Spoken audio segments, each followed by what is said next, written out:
I like it, yeah. Find your partner, make sure they're here.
Hi there.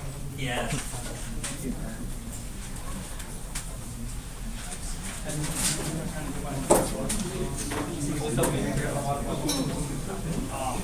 Even the napkin. Thank you.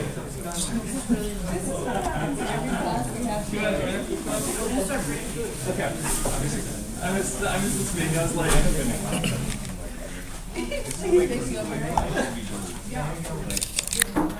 oh.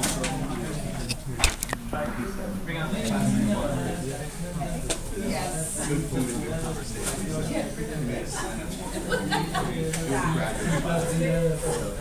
Keeping it dangerous. What about you?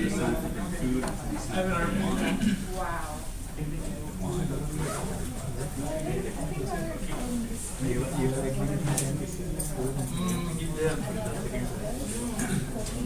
I ended up bringing Grad peanut butter. Yeah.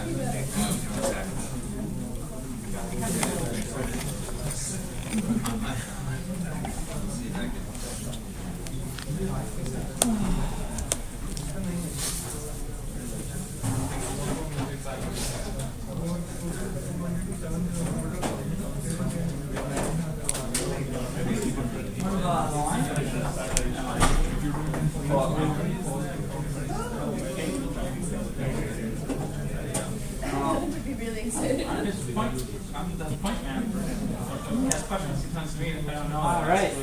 Good evening, everyone. Welcome back. Oh, that was nice. It's wonderful to see everyone. We're in week 5, cruising through, if you can believe it or not. So we're making good progress. So for today's pre-class warm-up, I did a quick snapshot of my processor's Snapchat, of different things I had running in my machine. And I noticed there were, on my machine, about 100 or so different processes running at once, which is quite a bit. And if you notice, most of them are Chrome, so that's how it is. But I think, this is kind of fascinating that I can have hundreds of different programs running at once on my machine, and, it still works, it still runs, and is still pretty efficient. So that's what we're going to be talking about today. Primarily the processor, a little bit of computer architecture, and processes. So logistics, lab should be pushed. Hopefully, my fingers are crossed. So do a poll sometime before the lab. There were a few readings introducing the O-Step book, or called the Comet book. I think that's a kind of a fun book to read along. So you can sort of, knock out a chapter a day. They're pretty short, sometimes 7 or 8 pages. So 20, 30 minutes, and that's a great way, if you want to read ahead and see where we're heading, you can do that. I'm going to release the homework tomorrow. I think I promised it on Saturday or so, but I think folks were still working on the lab, and we're working hard on homework 3, so you got a little breather there. Just a little note on homework 3, it probably was one of the harder ones if you hadn't done assembly. So I guess one sort of note, if you struggled with it and said, this is awful, or the homework's going to get harder and harder, probably not in the same way as homework 3, because homework 3 is sort of difficult to debug. I know there's a lot of new syntax. So I don't want anyone dropping the course just because of homework 3. Come talk to me, we'll figure something out, right? Even I don't, program in assembly every day, so I know it's, hard to do. It's a good skill to have, but now hopefully you're up to sort of reading level of assembly. If you had to write something, you could sort of maybe put something together. And if you still struggle through it, we can maybe discuss some other strategies, or I can do some more write-ups. But just send me that feedback. But again, homework 3 is we're going to be jumping back into C soon, which has a lot more support and is convenient. Are you going to be able to see like a sample solution for homework 3? Do you guys want a sample? Yeah, someone posts on Piazza. I'll send my solution. That's fine. So that should be okay. Normally I guess I won't release solutions. We'll see. If you ask, sometimes you'll receive. For this one, I'll do it. Yeah. Other questions on logistics? For some of the assignments, I might release at least the binary, maybe not the source code, but like a reference solution. That might be how I do it. But for this one, you obviously need the code to look at. So other logistics course questions? All right. Let's dive in. Presentation's recording. So last class was our sort of mega class. We have 2 parts to it. But we explored compilers, sort of this full pipeline from our preprocessor down to our compiler, assembler, all the way through the linker, and gave you that crash course of what you'd really learn in a compiler's course. All the different stages, from breaking things down into individual tokens, eventually getting to that intermediate representation, and then generating code. Okay, so that was the compilers portion. Then we dove into the linker, the tool that doesn't get respect, remember. And the linker's overall job is to just combine separate relocatable object files. Okay, that's all it's doing, just one job. And it does this because of space and time efficiency, primarily, as well as some portability, modularity, and so on. Okay, so the 2 things the linker is doing is symbol resolution and relocation as it's combining those files together. Okay, so here were some examples of that. In part 2, we talked about the ELF format, the executable and linkable format. That's what tools like objdump or readelf have been giving us. They sort of parse the binaries and show us how a binary is broken down into these different sections. Right? And some of these sections were familiar to us, like the symbol table. That's something we've been looking at. And finally, we discussed static versus dynamic libraries. Okay, how to build those. You did a little bit of that in your lab for building a library and linking it together. All right, so that was last week in 2 minutes. Okay, and today is the processor and processes that are running on our machines. Okay, so I'll give a little bit of the first half of this lecture, sort of a CPU architecture review, or maybe the first time you've seen it, but it'll sort of all get us on the same ground here. So far in this class, we've been talking about software, instructions, C programs, applications that we've written. We've figured out how to build these object files that we can execute or join together in a library. And that's what the user primarily is going to interact with, or the programmer. But then there's this operating system layer right here that handles that interface, right? We've seen this picture before. Today, though, this is where we're peeking at, the hardware. Okay, so we're going to figure out a little bit of computer architecture. That is, we've gone through this whole pipeline, and then we generate some binary. But I really want to understand how the silicon in the machine takes these ones and zeros and actually makes instructions and executes them. And that'll also lead to some interesting insights on performance. Okay, how do we execute these ones and zeros quickly on this machine? All right, so why study computer architecture? Even if you're coming in, I'm a software engineer primarily, but a little bit of computer architecture is useful. So for programmers, it helps us understand the scale at which we're working. At least on our machines, what kind of CPUs do we have? Do we have a lot of cores here that run slowly, or just a few that run fast? And how could we leverage that for different tasks that we have? Second, sort of understanding just the capabilities of our machines. Right? We want to know if we have a general purpose machine that can do a lot of different things, or something very specialized.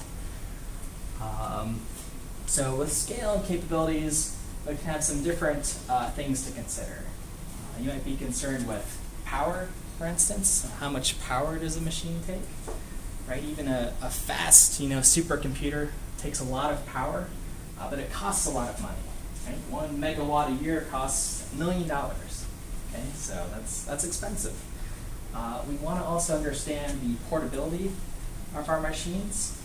That is, if I write a program or piece of software on my Linux machine here, can it run on Windows? Could it run on a mobile phone? Could it run on a gaming device? Okay, and could it do so efficiently? And finally, performance. That's one of the key ones, right? If you understand the tool that you're using. Okay, so that's the one I'm going to primarily focus on. That's the one our end users, well, I guess all of these our end users will care about. If it can run, how much it costs in power, but performance is the most common. Here's a little gaming example. This is the same game on a PlayStation 4 and Xbox One. And I'll just highlight the sort of important things. So same game. The PlayStation 4 is drawing this scene at 60 frames per second. Right? The faster I can draw visuals, the better. Same thing on Xbox One, only 25 frames per second. Okay? So there's a little performance difference. Same code, but is the architecture better here? Or did the programmers just better know how to utilize this system?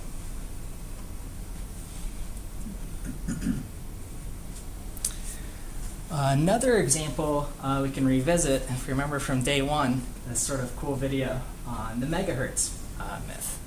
Okay, so we're going to look at what Steve Jobs and his lead engineer were talking about with this idea of pipelining. Okay, and why that, among many other factors, affect performance.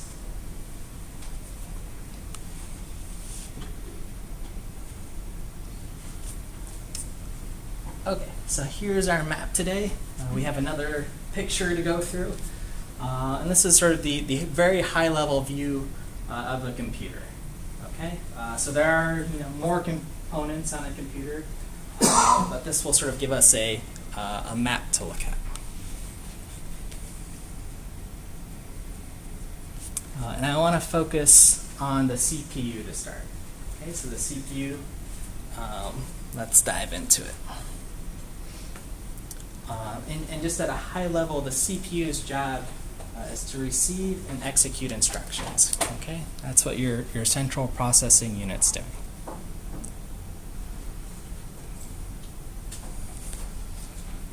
Okay, so just exploring this diagram a little bit closer here. The CPU has what's known as a sort of bus interface. That's this guy here, and it's in charge of sort of passing data back and forth. Okay, so anywhere that's where the arrows are, those are buses. But I want to explore a little bit more within this picture what happens when we move data into the CPU. That is, how does it exactly execute? Okay, so we know we have data stored in memory somewhere, right, when you save a file, but it's got to get into your CPU and be utilized or executed in some way.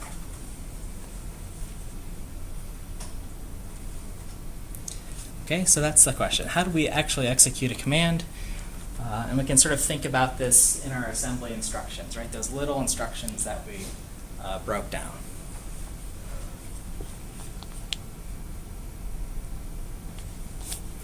So that brings us to this gentleman here. This is John von Neumann, and he has this famous quote. He says, "Computers are like humans. They do everything except think." I thought that was quite nice. So I said, that's probably a good thing for now. So, here's an insert, pop culture reference, whatever you want. For those who have seen the movie Terminator, where the machines come to get us once they start thinking or are smart enough to appear that they can think. Okay. So, what John sort of means by that is we have to, tell them what to do, how to think, give them some process to run these instructions, right, on the actual metal in the machine. So von Neumann, he created one of the first drafts of this sort of architecture.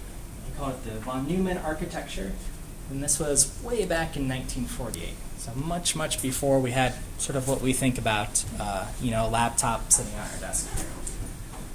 He is largely credited with the design. This is sort of a one-man team. In fact, his professors of the day said they were only ever scared of one student ever, and that was John, because he was smarter than the professors. Which happens, But he was sort of this child prodigy, or at least someone who worked really hard at math, at a very young age, and this, of course, evolved into computer science. So he worked very hard.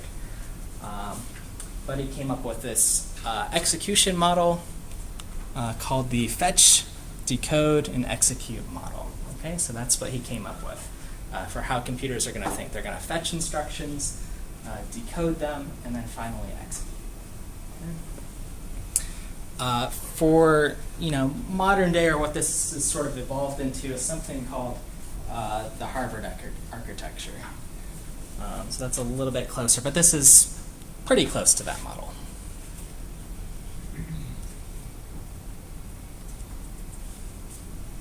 Okay, so on the CPU, fetch, decode, and execute. Okay, so this is the series of operations the computer is going to execute from some program's instructions in memory to do something. Okay, and we think of these in a pipeline. We fetch first, decode, execute, repeat.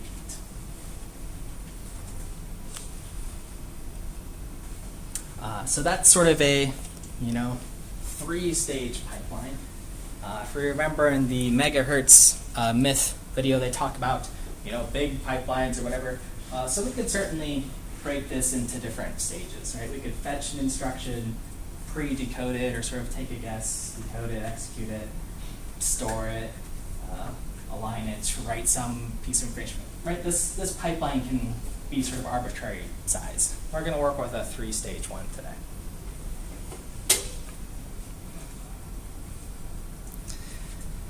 So I'll direct your attention to sort of the on fetch, decode, execute. Here's sort of the pipeline when we get an instruction. At the very top we start, and the first thing we do is load some address to the program counter. Okay, so we're familiar with the program counter. You probably saw it in GDB, right, or the instruction pointer.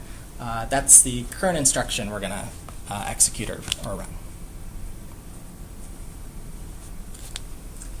Okay, the next pieces are the MAR, the memory address register. So load contents into there, which holds the piece of memory that you're going to read or write to.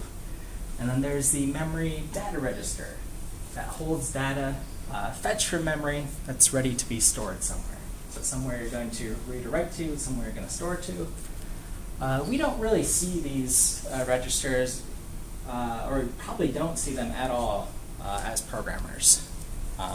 They're our interface to get a final sort of instruction. But this just goes to know that on the chip there's lots of different registers. Okay.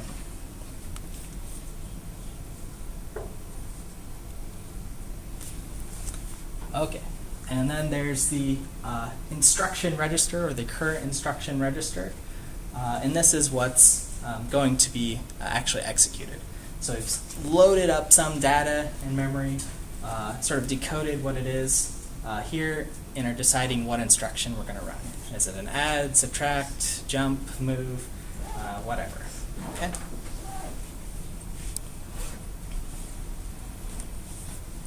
And then we proceed through the pipeline. If it's a jump, we have to go back up to our start here and load a new address to start executing something. Otherwise, if it's add, move, or whatever instruction, then we just execute it. Okay, and then we repeat. So jump takes us all the way up.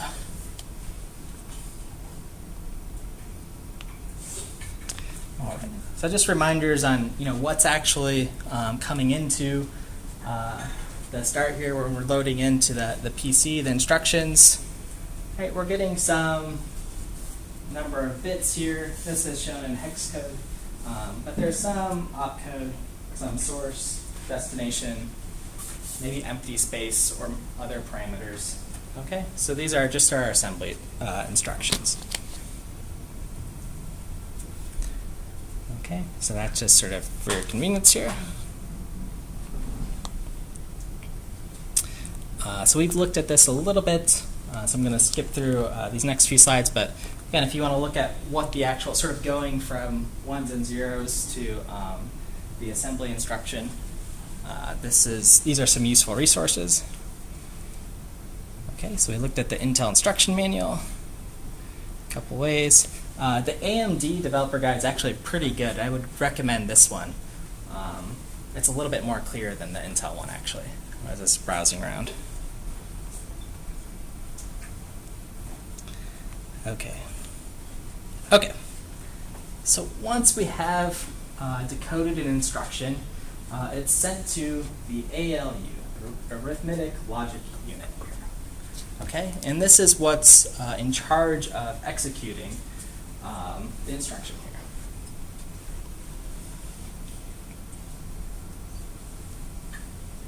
Okay, so the ALU, it's pretty much part of the chip that's really good at doing math, right? Good at doing arithmetic. So it's going to bring in some opcode for some instruction, maybe an add instruction. Its operands, A and B, and compute some result. Okay, and then it's also going to report some status. Anyone have a guess at what the status could be? Say if this is an add instruction, and it takes in 2 operands. Remember where we talked about something with status? This is could be a wild guess. Yeah, you guys got it. The flags, the overflow ones. Yep, exactly. So those, those conditional codes. Yeah. So carry out 0, negative, reporting some result back to us. Okay, and then these are arguments.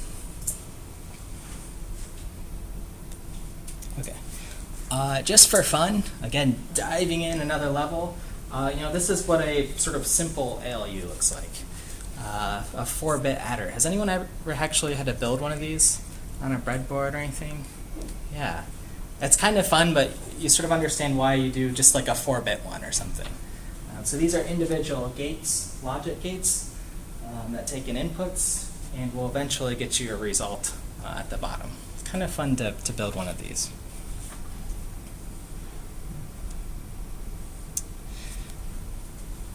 Okay, so looking at the ALU sort of in relation to the processor, or sort of zooming in onto it, some instructions decoded. As it's being decoded, there's registers that take in those individual operands or opcode, multiplexers which combine the result, pass it into the ALU, and then eventually give us some sort of output. Okay, so just another sort of zoomed in view of what's going on here.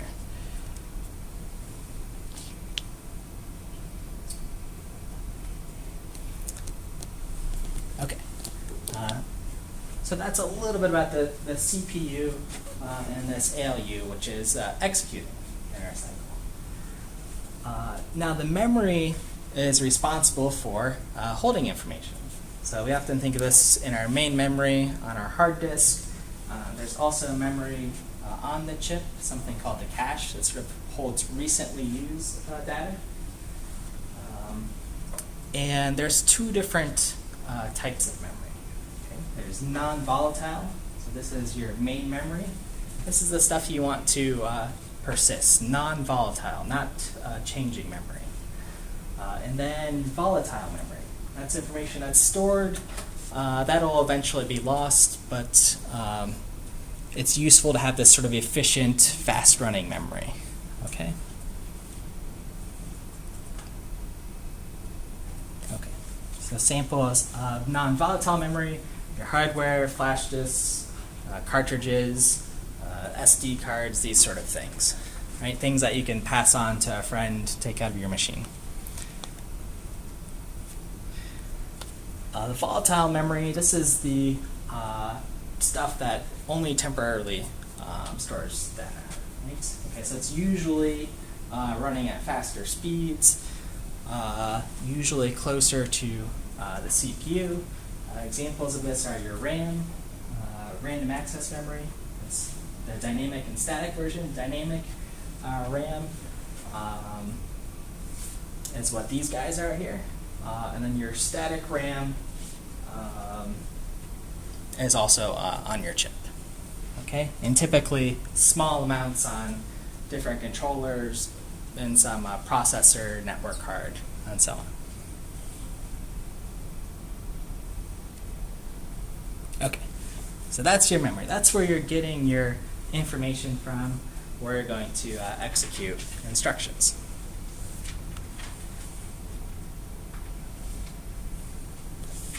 Okay, so let's walk through the fetch, execute, decode cycle from when you turn your PC on. Okay, so here's time running from left to right here, from start to finish. And the first thing your PC is going to do is fetch some instruction. Okay, so you boot up your PC, and it usually points to some fixed address and sets the program counter to that address and says, okay, get that instruction. So it knows where to start from. After we've fetched instruction, we have a collection of bits. So then we need to decode it and figure out, well, what exactly is going on here. And after we've decoded and figured out what it is, we execute in the ALU. Okay, so just one step after the other, and this repeats. Okay, so then we fetch a second instruction going forward. All right, and this can repeat for, well, as long as your machine's on, right? N number of times.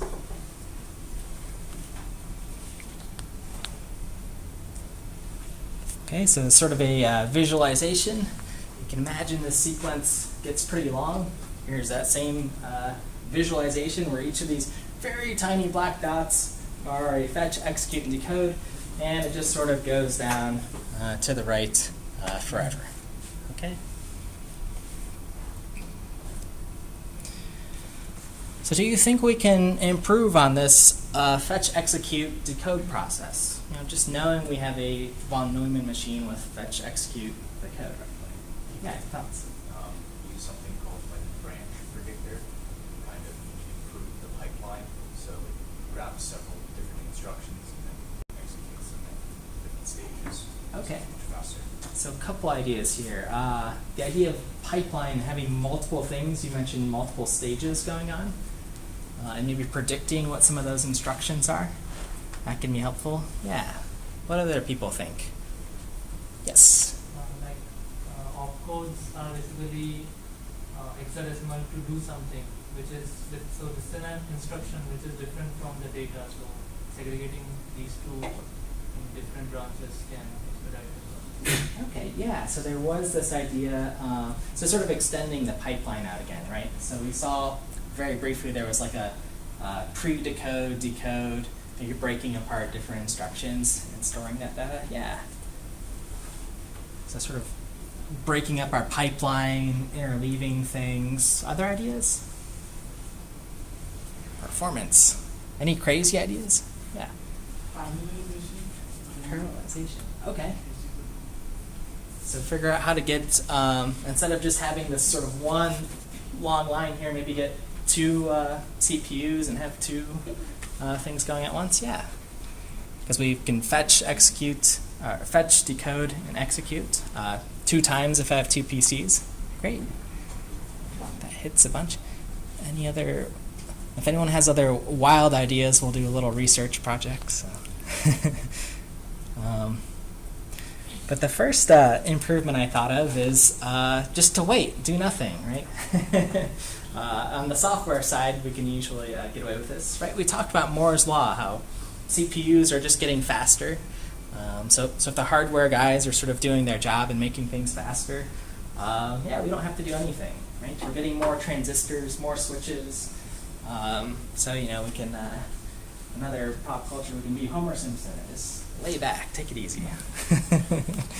All right, but we want to do better than that, probably. So as mentioned, multiple cores, okay? I've brought this up many times already, but you know, even your cell phones have multiple cores in them. That's typically how we're getting our performance boosts.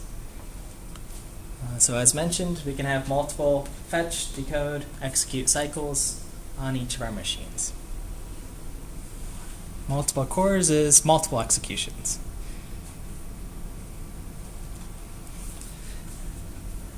Improvement number 3, okay, so this is getting into pipeline. This is what Derek might have been alluding to here, where we can start fetching, or excuse me, both of you were alluding to, this idea of fetching another instruction while we decode the previous instruction, right? Those are sort of 2 different tasks, fetching something and decoding something, right? We've got all this empty space here where, you know, if we had something more on the chip, we could be doing more work. And the goal of that is sort of to increase our throughput, right? We want to see more sort of blocks moving this way. And in practice, this works really well. Okay, so this is what this looks like, fetch, decode, execute with pipelining. So I fetch my first instruction, then I start decoding my first instruction, and as soon as I do it, or maybe very shortly after, I fetch another instruction. Okay, then I continue on, then I can execute my first instruction, decode my second, and start even getting a third instruction. Right? These are different tasks. And this process continues onward. Okay, so this works. This works well. And I have a little disclaimer here that, yeah, in practice, the width of these boxes might be different or whatever, but roughly this increases our throughput if I can draw more boxes. And we do have to be a little bit careful with the von Neumann architecture. Fetching and executing at exactly the same time could be dangerous. We'll get to, it's known as a bottleneck. If I'm executing and fetching from the same address. Does anyone think that could be problematic? Potentially, yeah. So you have to be a little bit careful. So maybe these boxes aren't perfectly aligned. Modern architectures handle this pretty well. So when you see these diagrams on the internet, if you Google pipelining, they'll probably draw it just like this, but they're probably referring to like Harvard architecture. Yeah. Is there any reason why you can't fetch multiple instructions in the same CPU cycle?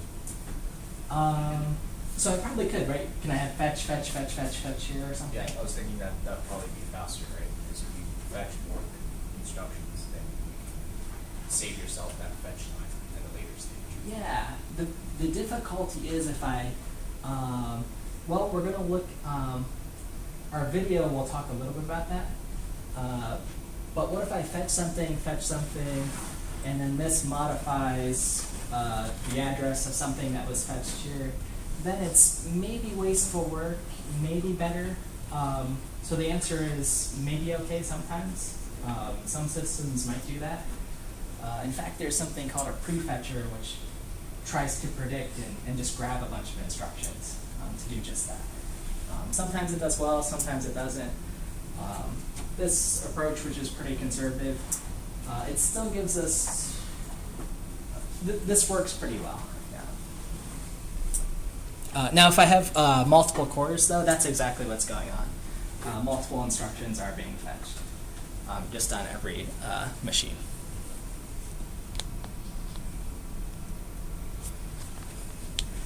Okay. So the only thing to note here is, regardless of how many pipeline stages we have, in this case 3, right, fetch, decode, execute, at any given time we're just executing one instruction. Okay? So I should only see one instruction ever in this column. Per CPU, one instruction gets executed.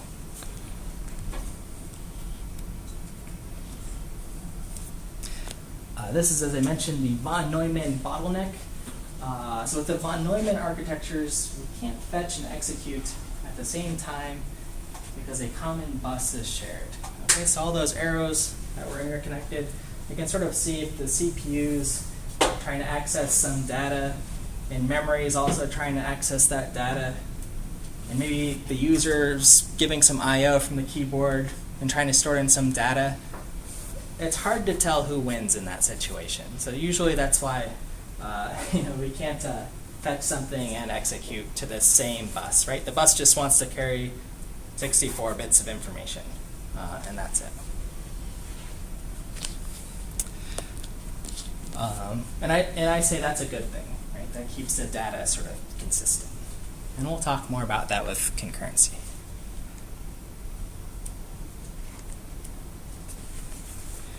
Okay, so pipelining continued. So occasionally the pipeline can stall if there are some dependencies in it. Which brings us to our video. Let's see, let me run it on here so I can get sound.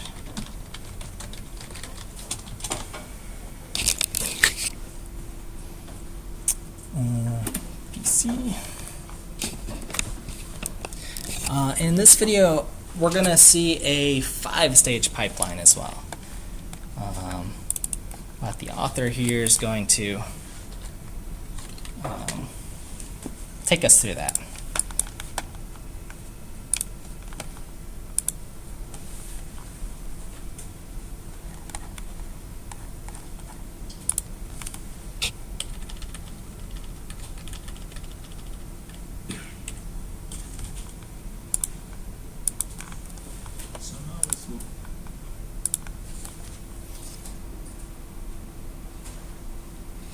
At processor pipeline stalls and how they can happen. Let's say we have a 5-stage pipeline, and this is where we fetch the instruction, then we decode it and read registers, then we use the ALU to compute the result of the instruction, then we access memory, this is a load or store instruction, and then we write the result of the instruction to a register. This is what happens in cycle 1, cycle 2, cycle 3, etc. Suppose we have a load instruction here in our pipeline and it's going to load into R1 something from memory. while this load is in the ALU stage here computing the address, so it hasn't accessed memory yet, suppose we have an add instruction that needs to use the R1, and this instruction is already reading registers here so that it can compute the result in the next stage. And we have a subsequent instruction here, let's say another add that adds R2 to 1 and produces R3. So now the problem is that this add here is reading the wrong value of the register. So if we let it proceed further, because in the next cycle this load will be here, and now it's actually accessing memory. But by then it's too late. This add, if it moves here, will use the value of R1 that is the wrong one. It's the value of the R1 before the load actually produced the value. And this is where we get a processor stall. Pretty much what needs to happen is the add needs to stay here until it gets the correct value of R1 from the load. Because the add is stuck here, the next instruction also needs to stay where it is because it cannot move here.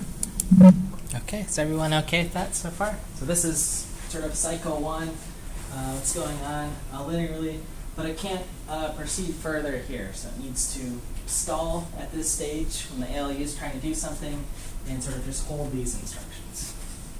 Okay, and that's the sort of gist of this video. That means that in our pipeline, now we have a bubble, just like we did in the production line. We can have more than one bubble because of a single dependence between instructions. So in this example, next cycle, the load has loaded the value from memory into R1 and is now writing that value to a register. The add needs to repeat the read of R1 because in this cycle here, it still didn't get the correct value of R1. Although the load was now loading that value from memory, the R1 was not written yet.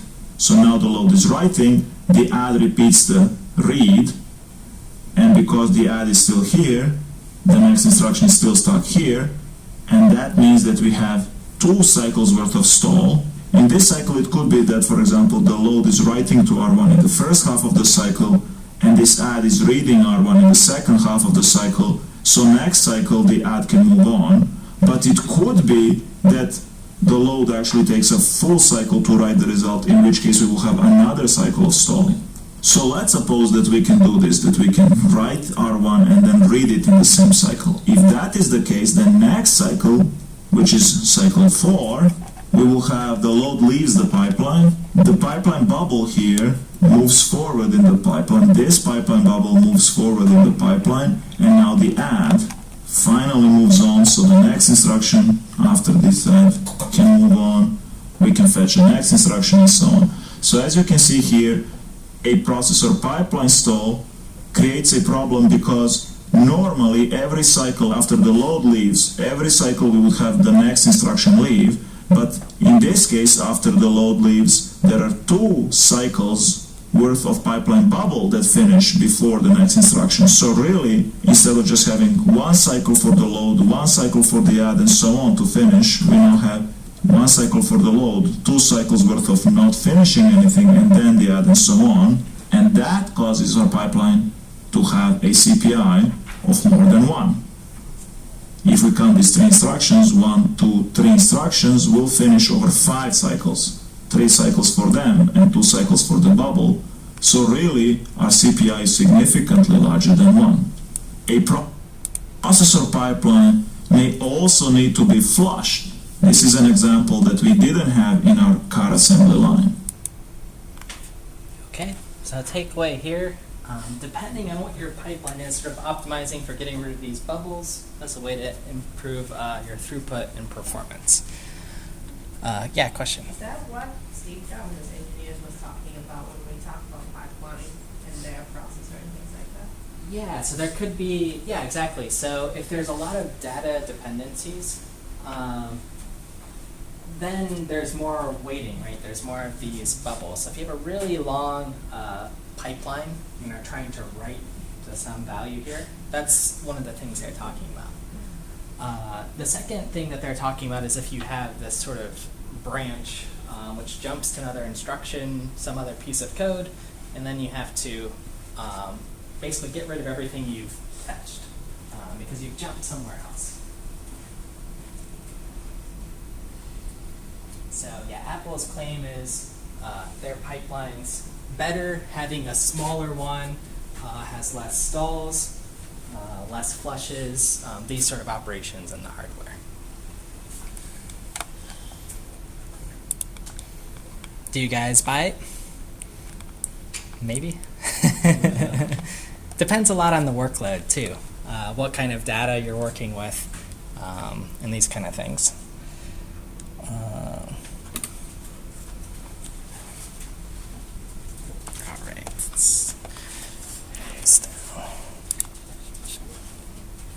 Okay, so moving on, I thought that was kind of a nice explanation of a pretty technical thing. All right. Okay, so this leads right into the next, your question on where is jump a problem for fetch, decode, and execute. Well, as mentioned here, if I'm decoding the instructions and I get a jump instruction, well, I have to jump to some other address, and anything else I've decoded, well, that's not the next, likely not the next instruction. So I have to sort of blow away the whole pipeline and get rid of all that other work, all that other decoding that I've done, any other instructions that I was about to fetch or whatever. And typically modern hardware has something, as I mentioned, called a prefetcher, which tries to bring in a bunch of instructions and say, hey, I think you're going to execute this first instruction followed by the second one and the third one, and I'm ready to go. But if you have a lot of control flow, a lot of if-else statements in your code, and are sort of jumping around a lot, you can imagine how that makes it hard for this prefetcher to bring in the right instructions. Okay? The optimization to try to do a good job of bringing in the right instructions is known as branch prediction. Okay? So in tools, you'll see things like branch misses if it does a bad job of predicting. Okay? And we'll touch on that later. But that's a little teaser. And this is, again, what Steve Jobs and his engineer were talking about, getting those bad red coins that were sort of going through the pipeline and then blew it away. Okay, so here's an illustration of jump. If we have to execute this jump instruction, well, anything we've decoded or fetched previously is lost. So I say 3 units of work lost. No gain in throughput. We have to start all over and fetch an instruction.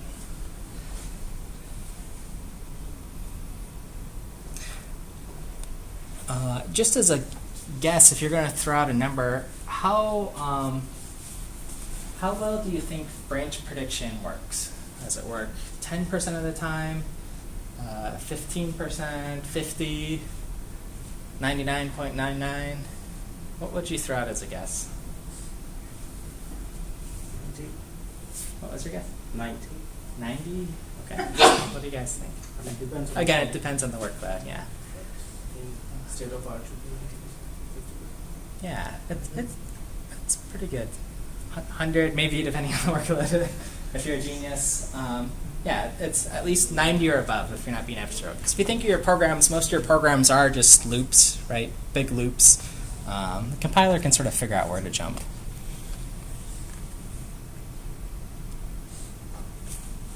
Okay. So we've talked about a few little bottlenecks, right? We're trying to improve with pipelining, but there's yet another bottleneck that exists in our architecture. That is, if the CPU can process information faster than it can be read from memory. Is that a problem? Well, yeah, it actually is. Our CPUs are getting faster than memory, and we call this if you have this problem, your program is I/O bound. That is, it can only execute as fast as you can read in information. A simple example of this is, well, if you're waiting for your user to type in, something every 5 seconds, you're very, I/O bound. You have to wait for the user for as fast as they can type. Right? The computer processes information much faster than you can type. other I/O bound would be like on a network. If you have a slow internet connection, right? You're I/O bound, right? Your computers can process YouTube videos and Netflix pretty well, but if your internet connection's bad, too bad. Yes. I don't know how relevant this is, but Intel architecture has the hyper-threading now, so it's like running like technically 2 cores and 1 physical core. Yeah. So you're actually kind of sharing the workload between the 2 cores. Mhm. So it makes it faster to execute, like relatively now than 10 years ago. Yeah. So Yeah, so Intel, so my machine is a quad-core machine with hyper-threading, so it acts as 8 cores, for example. So hyper-threading is one of these optimizations that helps a lot, right? At least doubles the speed or improves the throughput by quite a bit. Yeah. And a lot of Intels, we'll look at some of the solutions to this, but if you're I/O bound and trying to read information, one of the strategies is just move that information closer to the CPU. Okay. Move it closer and in a faster memory. Yes? Does the hyper-threading work on the normal programs, or you have to insert something in your programs so that it works? As far as I'm aware, hyper-threading works as normal. Now you have to code your program to take advantage of that sort of parallelization. But I mean, it's for free. Yeah. So it's a nice thing. Intel is doing a good job. All right. Okay. So yeah, the crux of the problem with the CPU and memory is, the CPU is faster than memory. So how do we solve this? Well, we come up with different memories that are maybe faster, smaller, so can be searched quicker, and move them closer to the CPU. So here's something called the L2 cache, again, a memory that's on the chip, L1, and we're moving closer to the CPU. Okay, so we'll approach the memory hierarchy soon.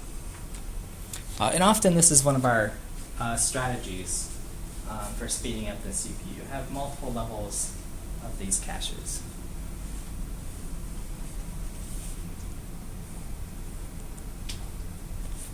Okay, so improvement number 4 for speeding up things. If we're I/O bound, use a solid state drive. That's sort of the same as the other argument.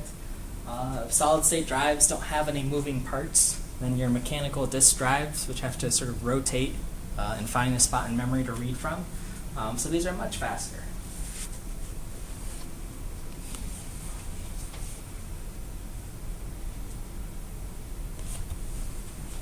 Okay, so those were a bunch of our sort of improvements on performance in the hardware. Here's where the I/O bridge stands. So if you're I/O bound between the CPU, your main memory, and then any other inputs that you're getting from USB devices, other controllers, graphics inputs, and so on. And usually as you're reading in information to your CPU or many CPUs, the CPU is going to say, hey, I'm busy, you have to wait, or I'm ready to read input, or wait for a second and then I'll be ready. Okay, so those are the different states you can be in, but that's what where the latency comes from.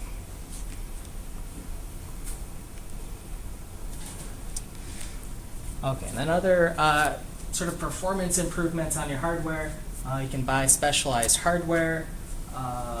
Your machine has these floating point processors on it to handle computations with numbers.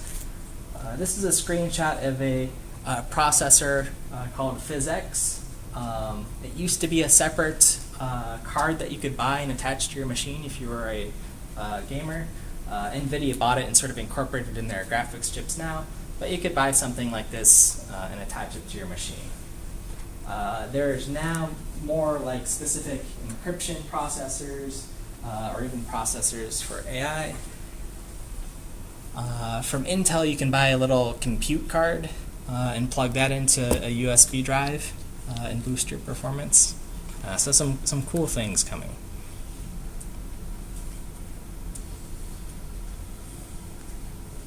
Okay. Final thing here is where your network card comes in. Again, just another example of I/O.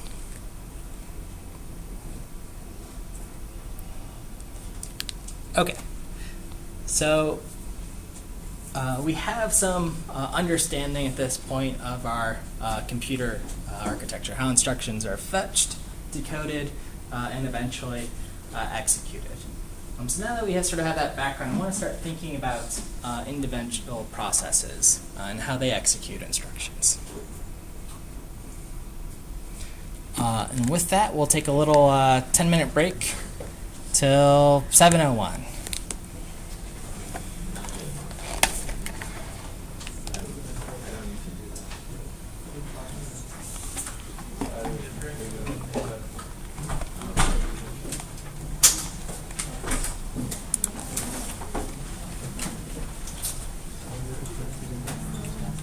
Hi. I was looking at your whenever I do systems programming, I'm always confused about these header files. Oh, okay. Yep. So I have a few questions. These are very lame questions. Sure. Ask away. That's why I check it. What does it mean, like when we have the headers like sys/types.h? So what is sys here? So sys is just a directory. It's on the system somewhere, and something called sys, and then the header file types is within it. And sys is usually something given to us by the vendor, like Apple, for example. And they've said, hey, here's a bunch of common types for whatever. So the compiler knows that, like, I mean, generally what happens for the compiler knows that you have to go to system folder. Mm-hmm. Yep. Yeah, so the compiler knows by default, if you've got the brackets, the sharp angled brackets, that means look in some like default location. Okay. Maybe C library. C libraries where the compiler lives. So for this example. /types.h, will it be in the C library or somewhere else? It'll probably be in something like wherever so this is on Mac. It'll be like in the client directory /sys or something like that. Okay. Yeah. What is the purpose of this library, types.h, and the unit? Yeah. So types. The types one is for this thing, PID. The other one, Unit standard. Unix standard, is for the P thread. No, P. Yeah. Oh, so P. Let's see. I can tell you. P thread is in POSIX, right? It is in POSIX. Some of the types we can. So if I let's see, fork. Fork. For fork is what I mean, yeah. Fork is there. Yeah. Okay. And it'll tell you where it exists here. So why didn't it say anything about PID_T? It's PID is just a like type, so it's not in the man pages. Okay, should be in the. So why do we have a standard library here, std lib here in this code? Is it for? We might actually not need it. Yeah. I think we need it for exit. Actually. Oh, exit. Okay. So if I man, yes, yep. And yeah, good questions. Yeah. I usually so my go-to site for those things is C++.com or CPP reference. We'll have it. This one's pretty good. Just on the Sometimes reference. they get lost. Yeah. This is like manual, so I get lost in this one. Yeah. So let's see. I wonder if we can find that. I think I have gone through these things several times, but still I forget every time. Yeah, I'm trying to see if I can find that sys one and the types.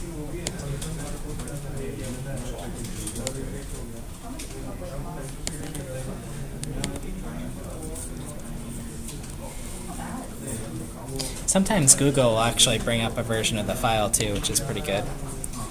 And then I can see sys types. Here's PID here. Every once in a while, I will include a header that I don't need, which is bad. So that is good to check.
So, I think I told you about Parul, like she's dropped the course. So, Oh, okay.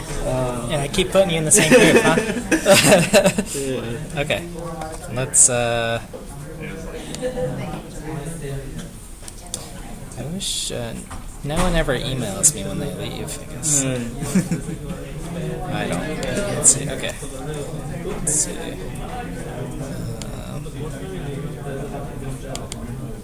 I guess it sort of like evens things out because there's like one group which has like 3 people. Yeah, let's see. You're gonna go in a group of 3 too, just because 3's okay. Okay, so the question will be, did you drop? I'll just leave it like that. In case she's like on vacation. Oh no, I spoke to her. Oh, okay. Oh, okay. So delete. Okay. Yeah. Gone. All right. Gone forever. Till the fall, man.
I just like seeing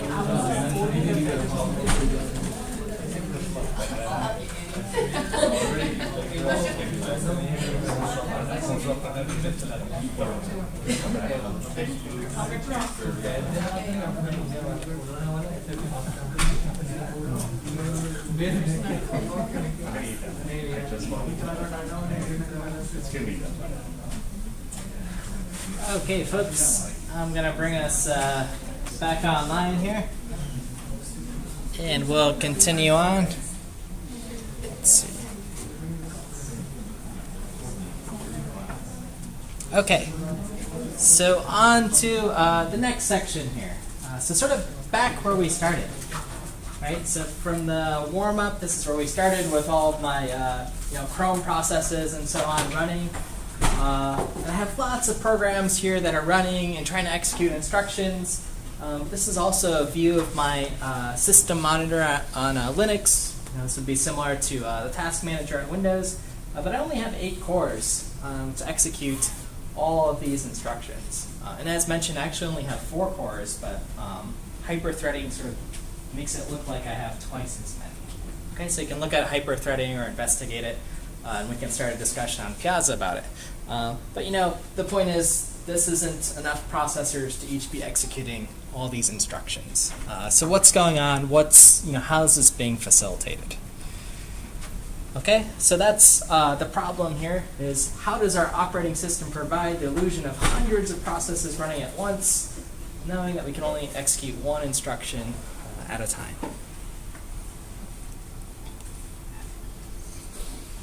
Well, the solution here is this idea of virtualization. Okay, so the operating system runs one process at a time, one instruction at a time, but it sort of does this thing where after some amount of time it says, hey, this process, you've had your turn, I'm going to let some other process run.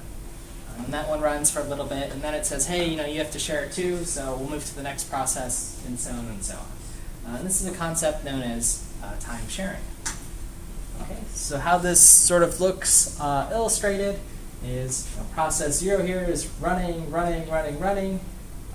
and then the operating system says, hey, you've had your share of time, whatever, by some policy it decides. Now process 1, you get to run, and so on. Okay, and there's lots of different policies that sort of determine this running order, and we'll investigate some of those and implement some later. Okay, and while this is going on, each of these processes have some sort of state, okay, that the operating system is keeping track of. So these are usually running, so that is the process is currently executing now. So it can be one process in that state. Ready, that the process is ready to execute, but for whatever reason the operating system said, you don't get to run. Or the process could be blocked. Common reasons is some I/O operations being performed on some process that says, hey, all the other processes have to wait because this process is waiting for the user. We don't want you to touch input/output as well. Okay, so that's what's illustrated here. Processes can go from running to ready and sort of back and forth. They can go from running to being blocked. After they're blocked, they can be in a ready state. Okay. So I/O is typically a common bottleneck. That's why I'll use it in these illustrations. Okay. So the question is, how does the OS switch states for a processor? Or what's the mechanism or the tool? And the mechanism is this idea of exceptional control flow. Okay, you might see it abbreviated ECF. So, as mentioned many times, and if you remember one thing from this lecture, is that computers can only do one thing, execute one instruction at a time. Okay, so your execution of a program is just one instruction after the other, and your program is in some state. Okay, it's in some state until maybe you do something about it. So one example, in your terminal, if you've run a program and it's gone in like an infinite loop, and you hit Control-C, that's you sending a signal from your keyboard to that process that says, hey, stop execution. Okay, so that breaks this cycle. That's an example of this exceptional control flow. Okay, and there's broken down into two categories, these exceptional control flow mechanisms. The low-level mechanism is called an exception, and that's the change in control flow in response to something. And that's implemented in hardware and the operating system. And the high-level mechanisms, these are context switches, and that's also implemented in the operating system and your hardware timer, so some timer that's running. So that's what a context switch does. It sort of switches, that's that time sharing method. Every few seconds, milliseconds, whatever the period is, some process gets run. The other mechanisms, the signal, that was the example where we did Control-C, that's sending some specific signal to a process. That's up to the operating system to decide. And there's also jumps you can do in the C library. You could just jump to some other process.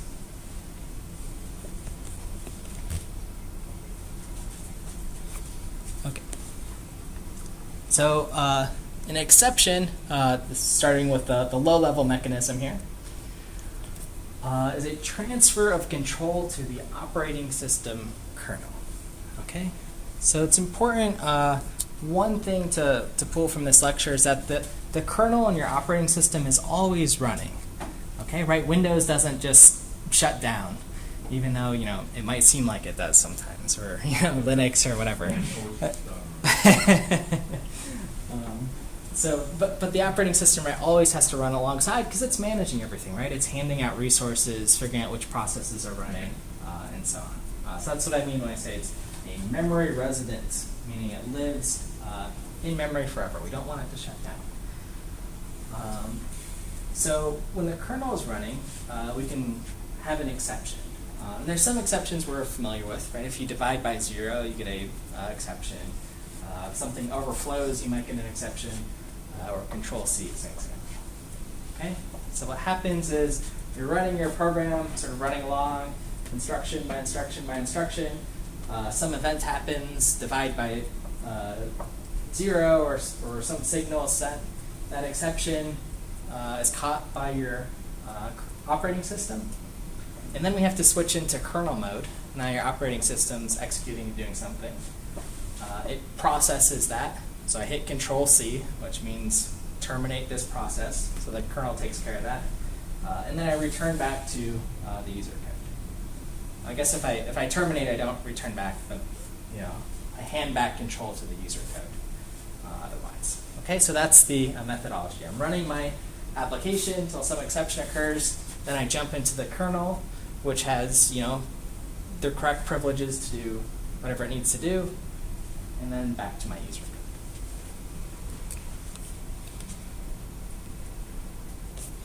Okay, so there's lots of different exceptions that could occur. Things like the divided by 0, seg faults, and so on. And your operating system has just a giant table of these that could occur. Okay, and you as a programmer or within the operating system can program a way to handle those exceptions. So when something happens, what happens when someone presses Control-C or Control-Z or so on? And when you write those ways to handle it, we call those handlers.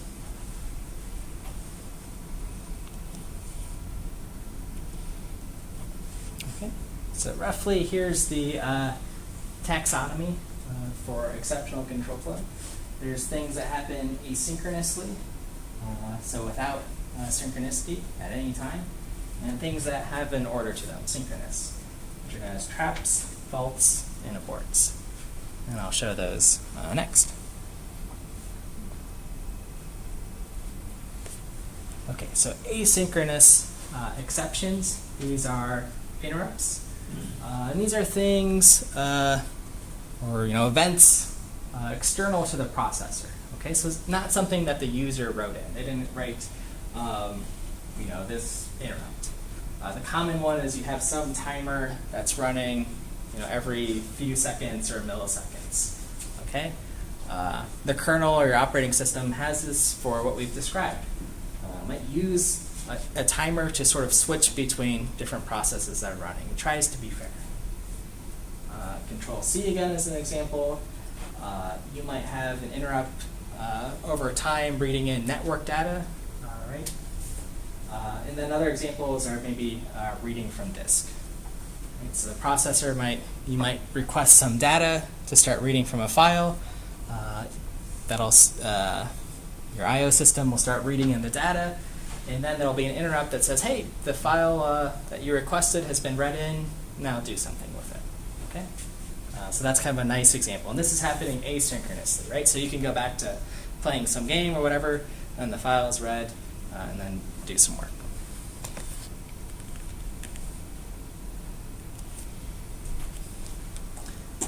And then synchronous exceptions. So something synchronous has some ordering to it. Not asynchronously. Is an event caused by executing an instruction. Okay, so this is something the user could have done. A trap. So this is intentionally done by the user. And we've used traps in this course. So things like system calls, or when you're using GDB and inserted a breakpoint. Okay, you intentionally, as the user, said, "Hey, I want to sort of trap and do something, stop execution, handle some bug, make some system call in the kernel, and then you proceed." Okay. Faults are the next kind. They're unintentional, but possibly recoverable. Okay, so we're going to talk about page faults when we talk about virtual memory. But a page fault might occur when you're requesting. A page is basically a fixed sized unit of data that you want to read in. Okay?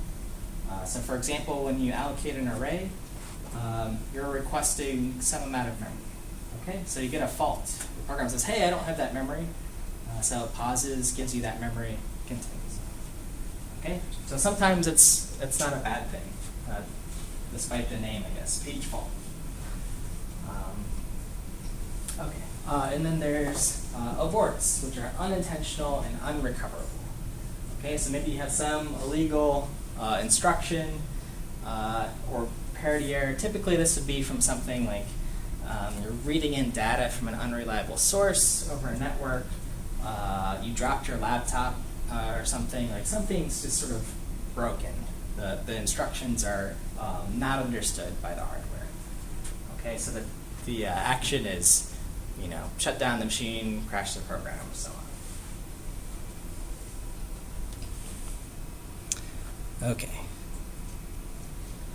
Okay, so reminder of system calls, which we said are traps, things that we've done here. You've looked at these, so this is just a little reminder. So things like opening a file, right? We did the syscall for write.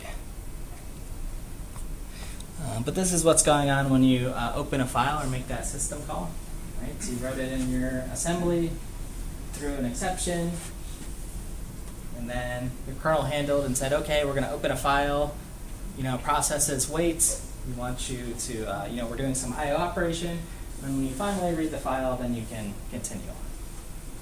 Yeah. So in C++, you can use like try and catch, Mhm. and then that kind of bypasses the kernel code, right? Because you can basically tell the kernel what to do in that kind of exception. For example, you get like a control C or whatever.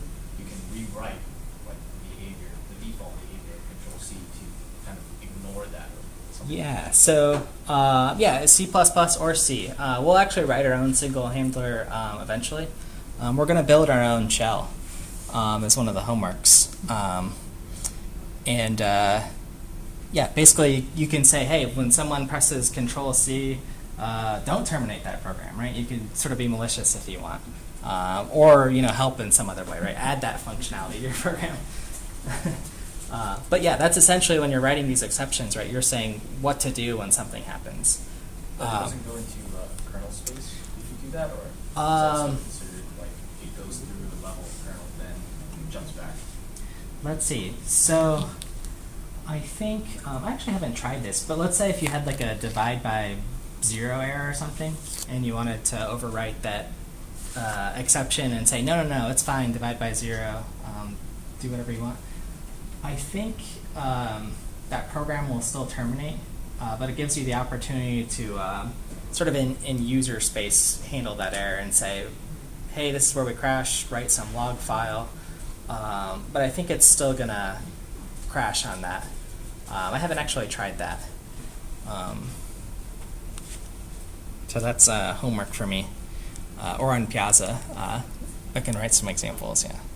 But we will do a signal handler for like Control-C and some of the common ones.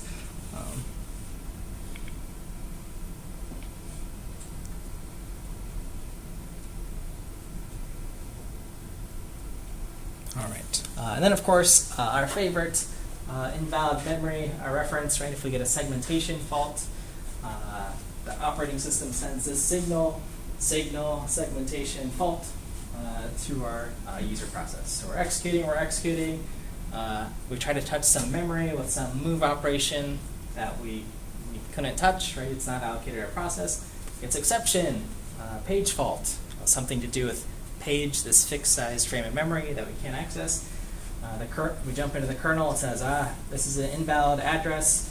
We're gonna, send this signal here and then terminate your program, right? The arrow is going this way. We never go back to the user code. We say the safest thing to do is just crash. Yeah. So I don't know if I missed this way back. I just realized the question is, yep. Like if I'm thinking of my assembly code of a program, what's considered like a process? Yeah. So your assembly program. So your assembly program is a collection of instructions, right? So there's an instruction here. This sort of instructions. So that code, that whole, when you like execute on the command line, that's like one process that's being executed. Does that answer your question? Yeah, question back. It seems as if like asynchronous and doing something parallelly is kind of same, but they are not the same. They're not the same, right? So if I go back to the where do I have my asynchronous example? So something like a interrupt, right? Like the reading from disk. So this means without synchronization. So I can be reading a file from disk, right? The OS can do that as long as I'm not like trying to do something with that data. I guess the example you can think of, if you've ever been on your computer and you like double click to open some like really big file, and then you hear the disk like start spinning, but you can still move around and do something else, right? You can still start some other program. So the processor is still sort of reading asynchronously this data in, and it's going to keep doing that until you actually need. Now, if you try to touch that data, it needs to stop, right? But I can read in data and go do something else. So what would be an example of parallelly doing the same thing? Parallelly doing the same thing. I mean, so the example here is that how to say? I'm trying to think about how I can draw this. I guess let me think about it. So in this one, this is I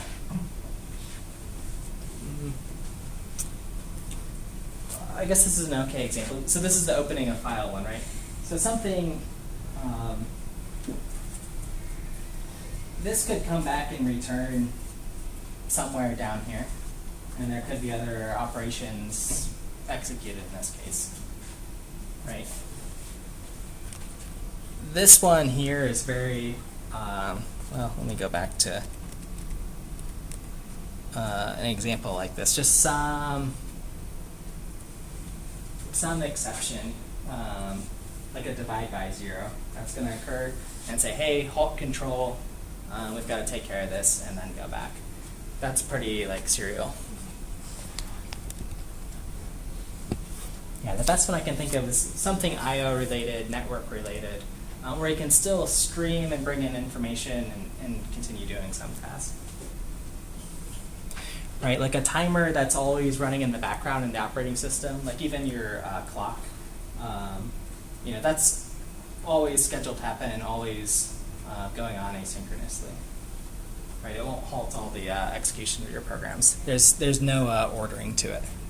The timer doesn't have to happen before something asynchronous without synchronization. Is that helpful or? Yeah. Okay. Everyone else sort of understand the question? Difference between synchronous and asynchronous. Synchronous means some order is enforced. Asynchronous, no enforced order. Something could happen in the background. All right. We'll see those terms again in concurrency when we start, so we'll get really comfortable with synchronized, that word.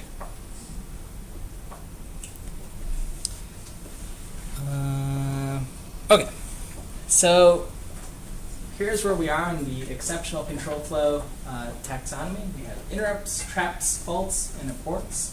And those are our tools for changing control flow, okay? So some way to change what a process is doing or change to another process. Okay, so on to processes. And so this here is a single process. Okay, so we've looked at it in a few different ways before, or at least this idea of having a stack, a heap, data, and some code. I sort of made the note that a process is something that's alive and running. A program is dead, right? That's just your code sort of statically. But once you type on the terminal, you know, ls, and it's sort of running, or some command, then it's alive. It's an alive process. So processes on the operating system have two key abstractions. First is the logical control flow. That is that these programs, again, appear to have exclusive control of the machine. They're taking all the resources. But as discussed, we know that's not true from our hardware. And we get this by that idea of time sharing. So every program gets to execute a little bit. And the term is context switching. So we're switching from one context to another, one process to the next. The second key idea is this idea of a private address space. That is that this memory belongs exactly to this process, and it's nicely organized. I have the whole hard drive available for this process. Everything's in nice order. These addresses are 0 to 1,000 or whatever. Okay, and that's provided by a mechanism known as virtual memory. Okay, so it gives us this nice illusion of that. Yes? What is the difference between process and thread? Like you said, a process is live, a program is dead, right? So if I write a program which creates multiple threads, are there multiple processes running or just one process? Yeah, so there is a distinguishment here. So process, this is one process. It's got its own stack, heap, data, code, its own box. Let me see if I have, here's multiple processes. Okay, so if I have multiple threads, which is another idea in programming, those threads share their heap data code. Okay, so I have multiple threads, maybe execute on multiple CPUs, but the memory is shared. With a process, you'll notice that the memory is in different boxes here. Right, so this is process 1, process 2, process 3. If I have this process 3 here with 5 threads, each of those threads can look into this process and say, hey, variable x equals 0. Not the case between these processes. Okay, so threads have this idea of sharing. Processes have their own memory.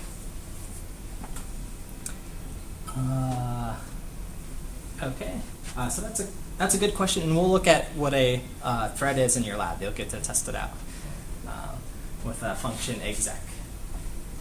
Okay, so yeah, takeaway from here is here's my machine running. I process 1, 2, through N, and they're all in these nice, neat boxes. Okay, that's how we have to think about them. The operating system does a nice job of providing this virtualization for us.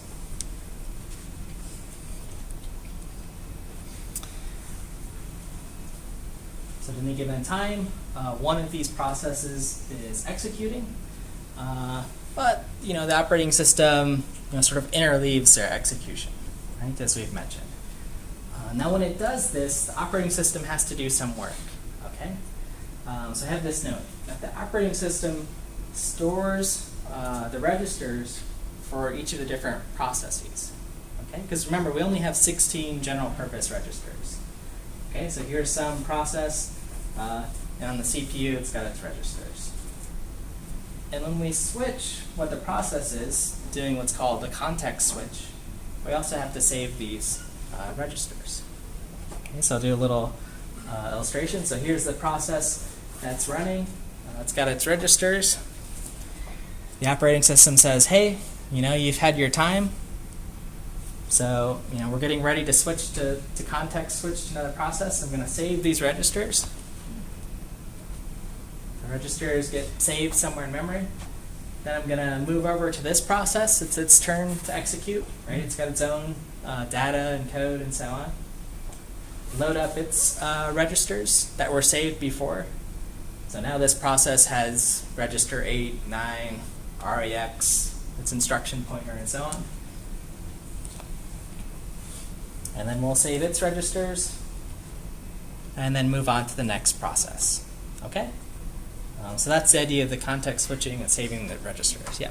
So the save register context switching information doesn't go to the stack or the heap for each process, it goes someplace else? Into the kernel, yep. Because the kernel is always running, remember. Okay, Yep. so the kernel has maybe a context switching table or something? Yep, you got it. Let's see. How well did I do? Yes, perfect question, yeah. Here's exactly what it looks like. So in order to store what that state is, what those registers are, the operating system, it's its job to keep track of this. So here's the actual data structure for it. It's just a struct called context, and it's got EIP, ESP for a 64 machine, RIP, RSP, and so on, in all of the general registers. Okay, so there's a structure like this, storing all the registers, and there's another structure storing, hey, there's process 1, 2, 3, some sort of table of the processes. Okay, that's also stored. And this is an example from our XV6, which is the operating system we'll jump into. I'm slowly going to start syncing some of these things in. Yeah? So the OS is itself a program, and it's making use of the registers itself on the chipset. So how does that fit in with, say, a program running, and does it access the registers directly, or is it completely virtualized, or? Yeah, so every time, so that's a good question, right? Do we have more registers that the operating system, has somewhere? So we're still only executing one instruction at once. But I guess you could think of the operating system, it's sort of like wrapped around all the programs, right? So if we do something like one of these syscalls, the operating system says, aha, I know what that is. It says, now it's my turn to do something. It says syscall, context switch, the operating system has its own context to do something, and then pass information back to a process. So a program is actually getting access to the real registers, it's context back and forth. Yep, yeah. So everyone gets the original registers. It just happens that the operating system knows syscall means context switch to me. Yeah. Yes, yeah. So I definitely believe you, but there's so little information here, and what I'm thinking, running my computer with all the network traffic and the video and the audio, yeah, and that this is all that's needed to manage all that. There is, yeah. We need more, right? We need more structures, right? or maybe, yeah. I don't know. Yeah. You know, I don't know. Yeah. so to the next slide, yeah. So storing, yeah. So this is like our next taster, right? Yeah, this is exactly the right question to ask, right? Because the operating system has to know like everything, and there's a lot going on. So one thing we have to believe too is, or think about, is how often are these context switches happening? It sounds kind of expensive, right? This sort of passing data around. Okay, so the struct's kind of small, but now I've introduced another table, and there's more tables. So I guess maybe that's a testament to how fast our machines are these days, and that the operating system does a pretty good job. But let me introduce this next structure to say like sort of where the data is stored. Okay, and it's stored in the sort of process state, who's running, where the registers are. Right, there's this struct context here within here. It's in this thing called proc, is how it's pronounced. And I just pointed to a few of the familiar things that we've looked at. So there's the memory. So where does the memory start in this space? The size, how much memory is allocated for that process. The bottom of the kernel stack for this process. So those are a few of the attributes. Right? And so every process, every one of those Chrome tabs that has some processor state here, and then this proc table. Okay, so we know it at least has that much, and then it's also got the registers. Okay, and then where it lives, directory, and so on. Yes? I think also to add on, there's like scheduling algorithms, which ideally the operating system wants to get a big O of 1 for all processes like scale. So basically each process can run as fast as it possibly can. Yeah. So there's not really a chance, well, very little chance to really manipulate all those registers and make all those full at the same time. Yeah. It's very difficult to do that. Yeah, pretty much everything in operating systems has to be big O of 1. I'm trying to think, I don't have any examples off the top of my head because I haven't seen of anything that has like O of n or something where the operating system is like searching for any of this stuff, right? This has to be very fast to do these copies. But yeah, these are our two structures here to start with. Okay, so we can look in the man pages at proc and see that proc is actually, well, everything in Unix is actually a file. But if you do man proc, then you can see that same process information. Okay, that was in my system monitor. Which processes are running, right? Because this is where it's keeping track of it. Another useful tool is top. And quite a few people did this in their terminal assignments, but this is another way to view which processes are running, who's running them, what their process IDs are, and so on.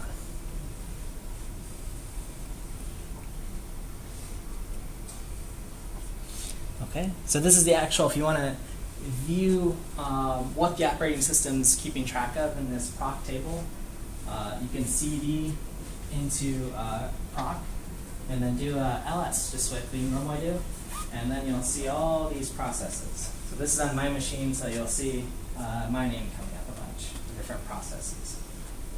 Okay, and when I was running them and so on.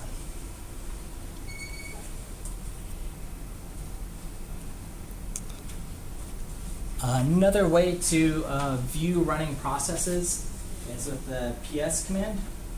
So if I do ps -ef, that means ps give me the full report of every process that's running, and that'll also report, what processes are running.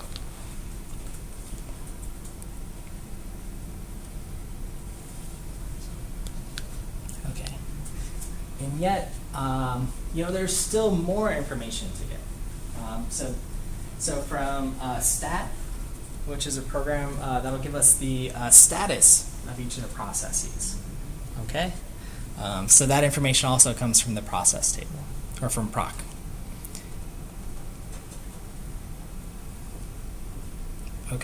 Any questions on that?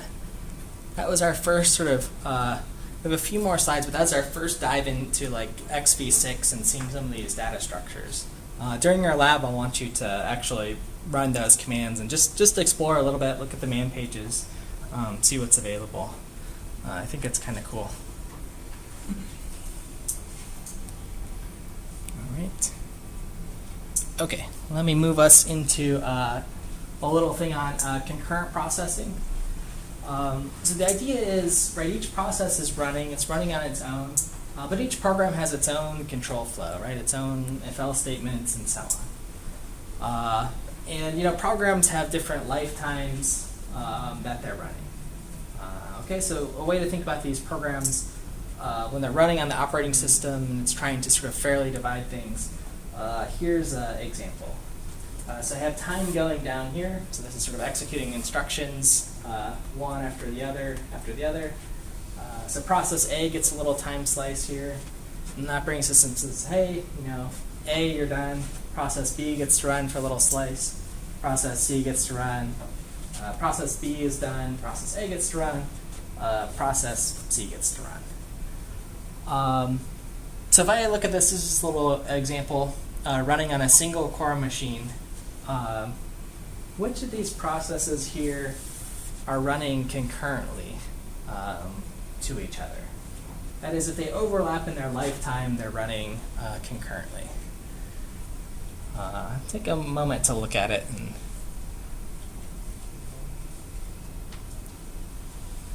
yeah, John. A and C. Okay, so A is running at the same time as C, so there's some overlap here. Yeah. Anything else concurrently running? So A and C works, yeah. What was the ANC? So, okay, so yeah, here's the key. So if they overlap in their lifetime, right? So process A, this is its lifetime from start to finish. Process C. That's the start of the unlike And then A A and B and is better. A and B overlap. Yep. Yeah, but is that the start of B or the end of B? So this is the start and end of B. B is like a really short program here. But then A and B also overlap. Sorry. Yeah. So you guys say A and B. Okay, good. Let's see what I got. A and B. You got it? Okay, so here's a little visual overlap. A and C as well. Got that. And then that leaves sequential, well, B and C. So B runs in completion, and then C runs in completion.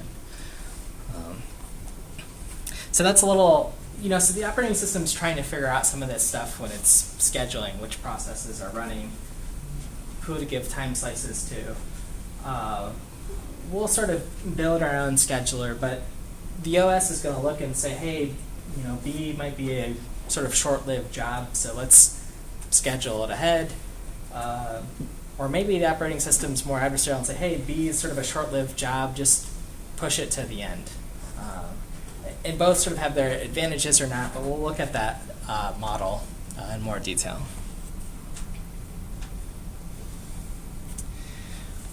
Okay, so here's another question. Yeah. Super quick, but it's a little bit of a misnomer in the sense that only one process is running at the same time, though, right? Yeah. So this is. So, like, is it the illusion of concurrently, or is it actually? Yeah. So this is the illusion of concurrency, right? So imagine that these time slices are really slow, or excuse me, really small. Yeah, if they're slow, then it's a problem. But if they're like 1 millisecond or something, faster than you can blink. So concurrency is like something with order. That's how I sort of think of concurrency. Things are concurrently happening. Our world's concurrent. Many of you are. Everyone is listening concurrently. While I speak, there's some like ordering. If I said this was parallel processing, then this diagram would be like this would be happening on its own. This would be happening like one process per core. That would be like parallel. Does that distinction make sense?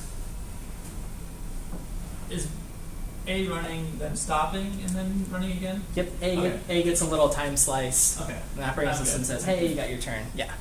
You got it. Yeah. Does that clear up the question for everyone? Yeah. Question. So, like, we cannot have concurrent processing without context switching, or like both of them are connected to each other, or how does that? Yeah, so we need some way to switch, give control to the kernel. The kernel says, hey, okay, A, you're done. I'm going to save your registers, do all this work during the context switch, and then say, okay, now it's B's turn. So we need this concurrency. So every time there is a context switch, there is concurrency. Let's see. I guess we can think of that as... Not every time. B, no, sorry, B and C. Switch there. Oh, okay, yeah. Yeah. Yeah. Okay, great, yeah. Good questions, guys. Okay, so yeah, here's a little example with the context switch and with the kernel for what's going on between process A and B. Okay, so process A is running in this time slice, so this is the user, some code that they wrote, and then the operating system might say, hey, it's B's turn, so it's got a context switch, so we jump into the kernel, save all of our registers and so on, and then we say, okay, we're done with that. B gets to execute just for a little bit, and then it's A's turn. So we do context switch, save registers, load A's registers, and so on, and continue. Okay. So this is a good. If you sort of understand this diagram, you've gotten it. Or this would be the one to study.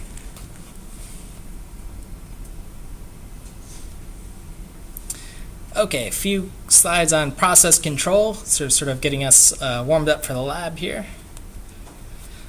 If we want to create a process, okay, so this is our tools. We're sort of jumping into C, or what our operating system does to create a process.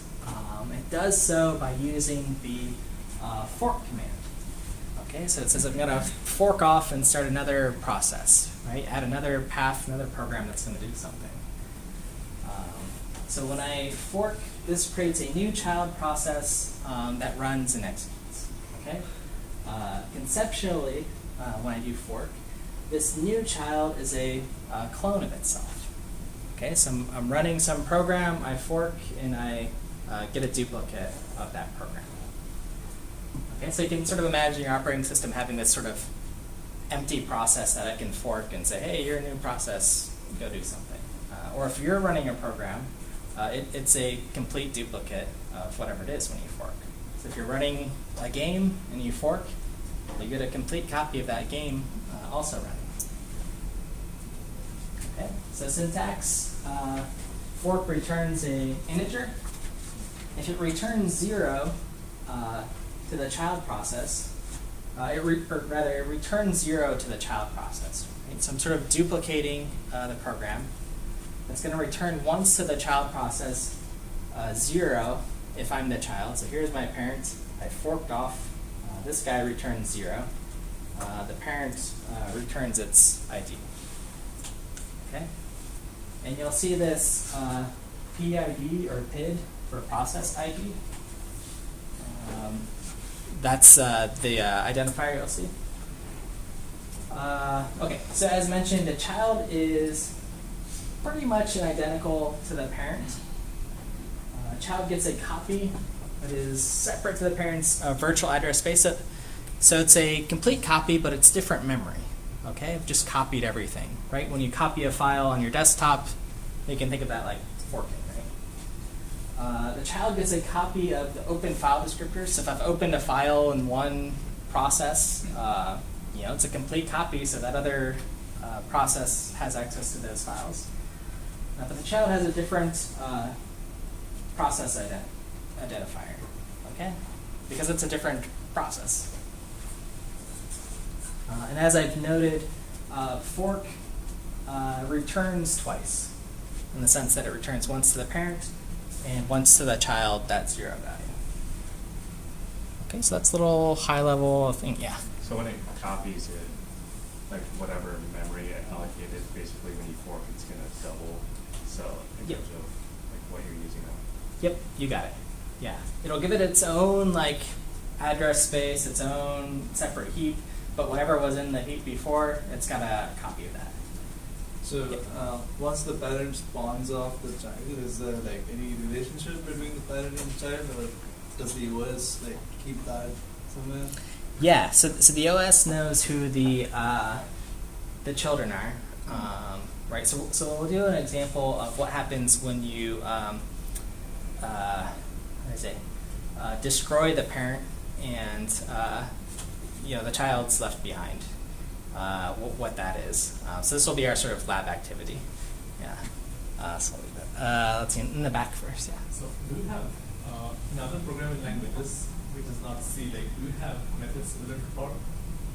I don't recollect having methods in Java and all. Yeah. Or is it like specific to C? So there's a couple of things. So within most languages, you can call into C API and fork.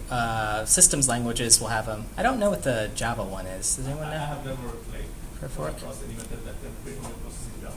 Yeah. Do you guys know the? It has a Java native access library, JNN, JNN. Okay. So it's basically just calling fork on that process. Yeah. Yeah. So this is the low-level mechanism. Yeah. Which process runs first, parent or the child? I don't know. Let's see. Yeah, so if you want to enforce ordering, something has to be done about it. Yeah. So there is a wait command I'll expose that says, hey, do something, and then wait. Yeah. Otherwise, it could be arbitrary. Right? Yeah. Good question. It's up to the OS, or whoever gets there first. Okay, yeah, so this is the sort of conceptual view.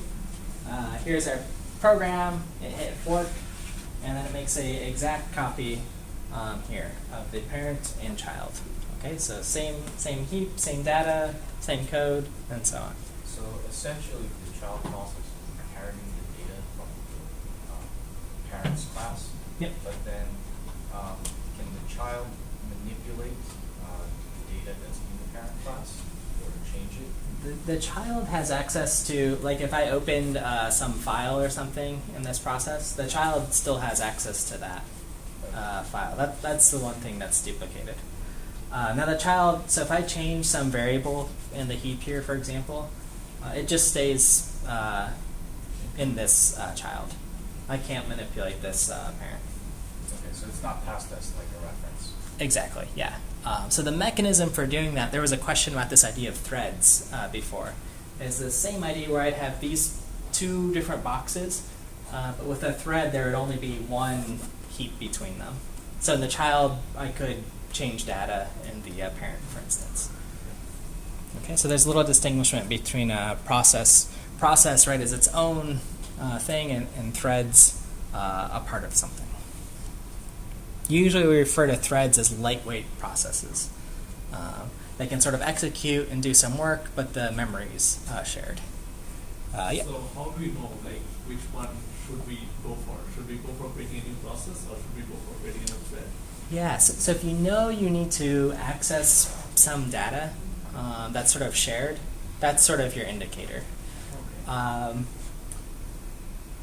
I guess, yeah, if there's sharing involved, use a thread, otherwise a process, yeah. But again, the downside is that this will be more expensive operation and that is more like that. Yeah, this is a little bit heavier, right? We had to do this big copy, and now we have another process to context switch between, so, yeah. I think in general, using multiple processes, like for games, is not really, it's kind of frowned upon because you have to do context switching, which takes away time, which you could easily spend on GUI threads or back-end threads, things like that. Yeah, so usually threads will be the popular model for parallelization, right? Yeah, did you have comments on? Yeah, when we talk about doing a copy, it's not a real copy, right? It's like a lazy copy that when you actually start writing to the child process, it does the copy then?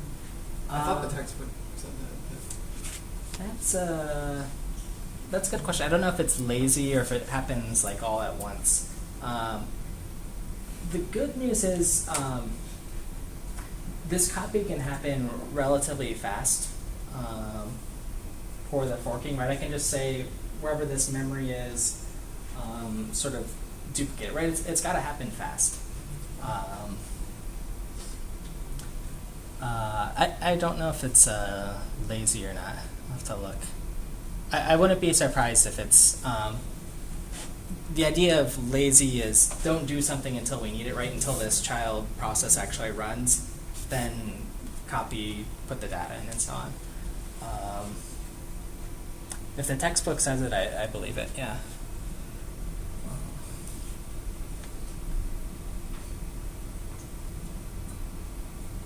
Okay, so our process can be in multiple states, as we mentioned. It can be running, stopped, or blocked, or it can terminate.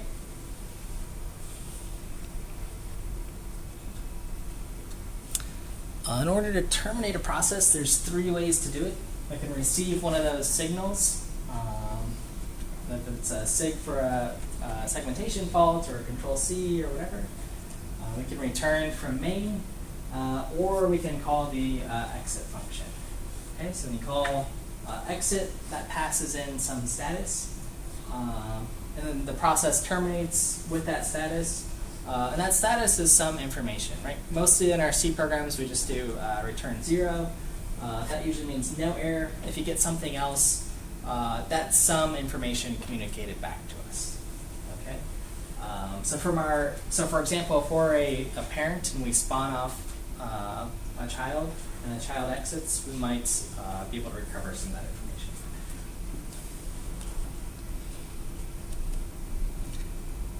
Okay.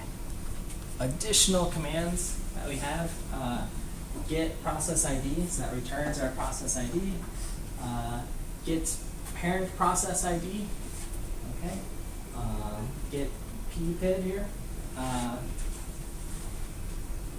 and I think you had a question about sort of what's the relationship between parents and child. So while they can't share information, the parent knows who their children are, the child knows who their parents are. Okay, so there might be some mechanism that you can sort of code in to share that says, hey, process, I'm going to send you a message, and it sort of like listens for a message. But otherwise, the memory is completely distinct, and that's on you, the programmer. Okay, so little example walkthrough. These are sort of the examples you'll see in your lab today, just a few small ones. So here's our main. We store our process ID. I have some value x that I store into x equals 1, and then I fork here. So as soon as I fork, this makes a copy of this program, and then the child begins executing exactly at line 10 as well. Okay, so I have 2 exact processes that are copies. Now if my process ID, so when I return from fork, if that's 0, I print out child x equals this. Okay, so if I'm the child process, I execute this block of code, and then I terminate, right? I return 0. Now at this point, if I'm the parent, well, I'm not 0, right? I would return 0 if I'm the child, but not the parent. So I go down here and execute parent, x equals this, decrement x. So what do you guys think this is going to print out here? I guess kind of thinking about x here. Someone can either just shout it out or raise their hand. I know it's a little bit dark to read. Yeah. Both of them will give you. Both will give 0. Let's see. So int x starts with 1. Child increments. Okay, yeah. 2, 1. Well, let's just see here. So I executed it a bunch of times. The parent is 0. Child is 2. Parent 0, child 2, parent, child 2. Okay. So the parent has its own separate x that it decremented by 1, so it's 0. And the child has its own separate x, which it incremented, so it gets 2. Okay. Yes? Where in the memory is the child memory located in terms of like where the parent memory is? Is it located like somewhat contiguous, or? That I don't know. That would be up to the OS. That's a good question, because you could I don't know, try to like jump into some address or something, but it's whatever the operating system assigns, wherever it found space to allocate memory for the child. Yeah. So when you run fork, after that, there are copies of code from like line 11 down. It doesn't look at 10 above. I guess, so this is where it picks up. So since it's a complete copy, it'll say, hey, where's my program counter or instruction pointer? And it says, I'm pointing exactly here. But it still has this code up here, right? If I have some function or I have some jump that says jump back up here. So it's still got it. But yeah, the key is that it just picks up right from here. Everyone understand that question? Yeah. So when you create a fork, it's the PID is always going to be 0, and like I guess who's for the child? The PIDs. So since it returns, I guess it returns twice. Once for the parent, once for the child. The operating system decides what the PID is. When it returns from the child, it gets 0. It'll still have some other identifier by the operating system, right? Because we don't want like a million zeros or something. We can still distinguish. And then the parent has whatever process ID it had. And if you want to see what these are, when you run those commands like ps or top, it'll show what the process ID is. Maybe just put like a sleep here or something, sleep for 10 seconds, and then you'll be able to see when they're launched. Yeah. So can we have multiple child processes? So if I call that forward multiple times, I'd see like page 1, page 2, page 3. Like this, child process 0, child process 1, child process 2. Yep, yeah, you would see a bunch of different ones. Yeah, so you can fork, you can fork as many times as you want. Or as much memory as you have. And that's one way to achieve the parallelization. Yeah. And we will do it. We definitely will. Okay. So just the note, X is separate. The man page, of course, the manual pages for a fork for a little bit of detail. And yeah, just that slight oddity that it returns twice, not two values, but once for the parent, once for the child, right? Because it's picking up where it left off. That's how that process ID gets assigned. Yeah. One more question. So if I do like int y equals to after that fork command, would the child have the copy of the int y? So if I do after that equals fork line, int y equals 2, would the child process have like defined y equals 2, or only the parent gets defined as y equals 2? So both, like if I did this at line 11 and y equals 2, both would have it. Because it picks up exactly right here, and it returns 0 here for the child. It says, okay, PID 0, I'm the child, int y equals 2, executes here.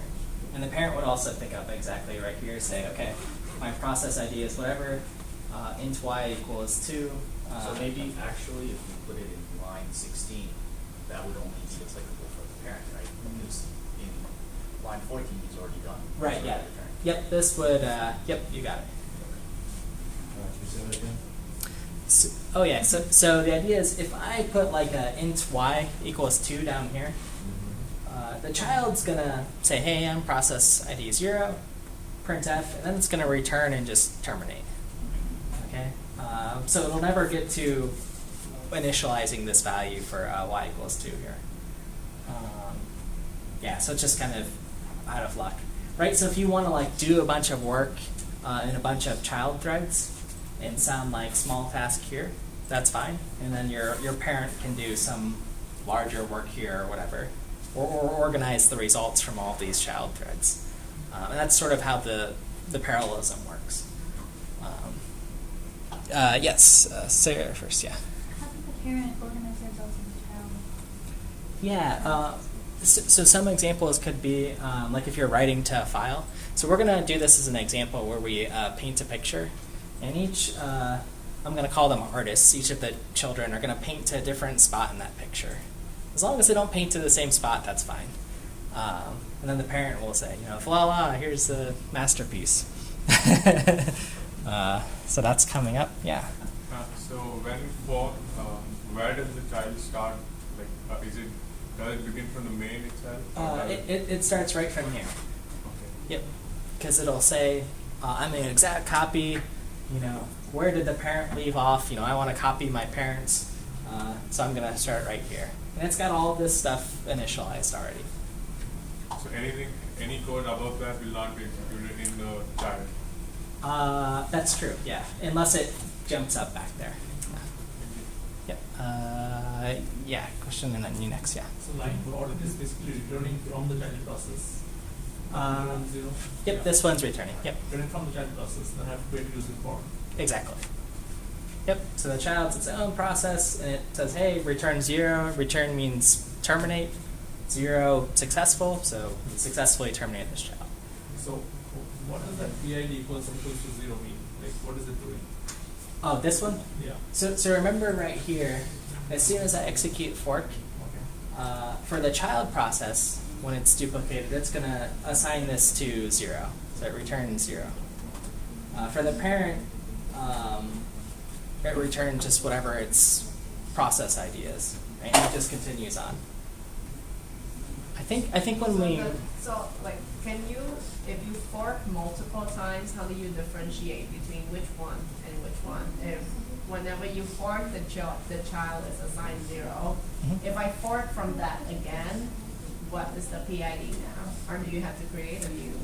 Yeah, so it'll sort of make like a tree. So if I start here with my parent, and then I fork once, maybe I fork again, these processes will all get different IDs. So this one's 107, this one's 120, this one's... Then how do you differentiate them? Do you have to create multiple PIDs? Oh yeah, so here I could have like PID 1 or PID 2 or PID 3 or something. Okay, but whenever the fork is successful, it's always 0. Right, yeah. But only for itself. Only for... Yeah, It doesn't see the others. yeah. And there's sort of a cheat, right? If we go back here, yeah, we can sort of do this get PID, and then you'll see like what's my process ID. Yeah. So for the child, would it show 0? So every time you run fork, you only create one child, right? Is Correct. there a way to fork and create multiple child? Yep. Yeah. So if you have so typically, let's see. Do I have it in the? I think in the lab we only do one. The short answer is yes, and we will do it. So one parent can sort of keep spawning children in this manner, and a parent could have children that spawn more, and so on. Question, yeah. What determines which one finishes first? Why doesn't the child finish first?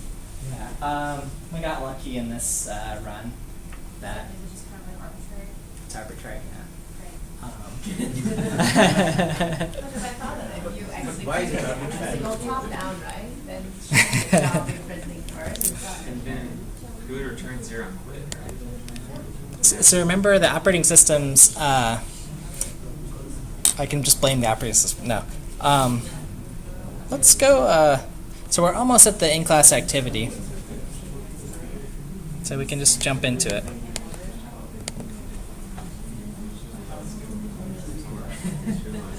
Let's see.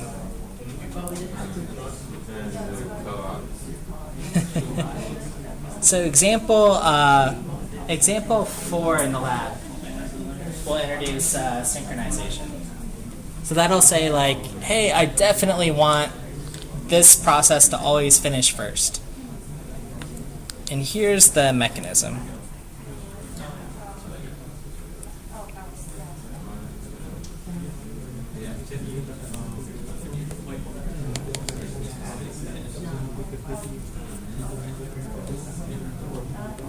Okay. So, all right. So to answer Lucy's question, so here's our code, right? We fork at some point. If it's 0, that means execute the child. So, I know, yeah. Run the child runs. Child runs. Then it terminates successfully. But let's say this printf command takes like 1 minute or something. It just takes like a really long time to print out this message. So the parent, on the other hand, says, hey, I'm not 0, so I'm going to start executing. I was going to say hello from the parent.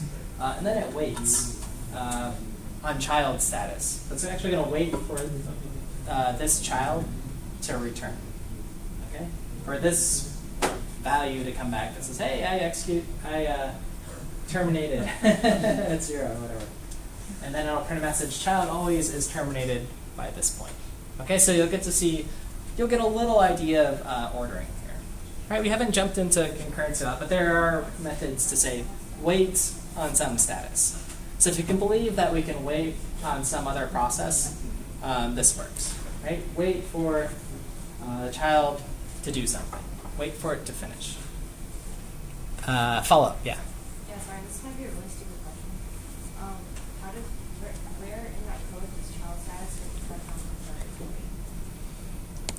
the So we set. Because you're not setting it to anything anywhere above it. Well, let's see. I don't know. We'll find out together, I guess. Child runs. I think you used one of your. Oh, yeah. Your mulligans today. I know. This is the. Yeah. So sorry. This reference here. So this is passed as the address of this value here. So it's a pointer. And it's going to wait, and that's where child status gets assigned.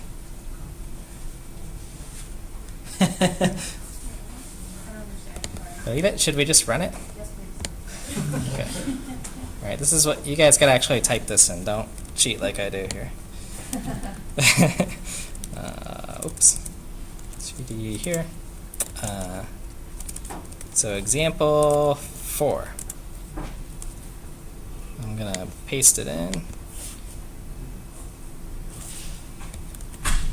All right, so I believe it's there. Let's make this bigger.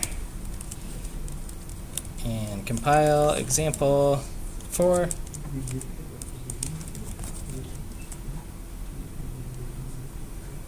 Okay, yeah. Example 4. Hello from parent. Child runs. Child always is terminated by this point. This always prints last.